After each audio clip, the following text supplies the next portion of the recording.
Ano, naklání se na levobok a občas se stane, že některé dívky vyděsí.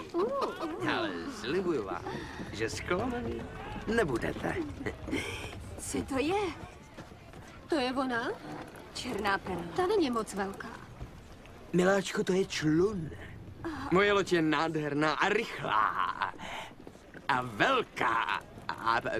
A pryč. Jak pak to? Není to tamta? Jo, to je ona. Ale co tam dělá? Zblízka je mnohem větší. Ale Jacku, slíbil si, že nás povozíš. Já jsem ale měla jet první. No tohle, teda... Říkal mi to. Pane Grsi, existuje důvod, proč je moje loď pryč? Loď? My jsme na lodi. Jacku! Loď je pryč! Vážně? Dámy, mohli byste prosím zmlknout? Poslouchejte. Ano, lhal jsem ti. Ne, nemiluju tě.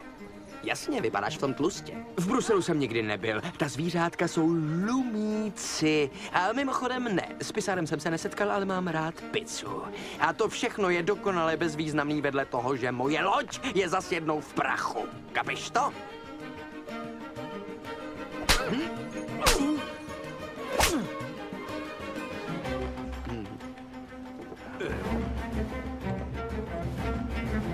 Ber, co můžeš.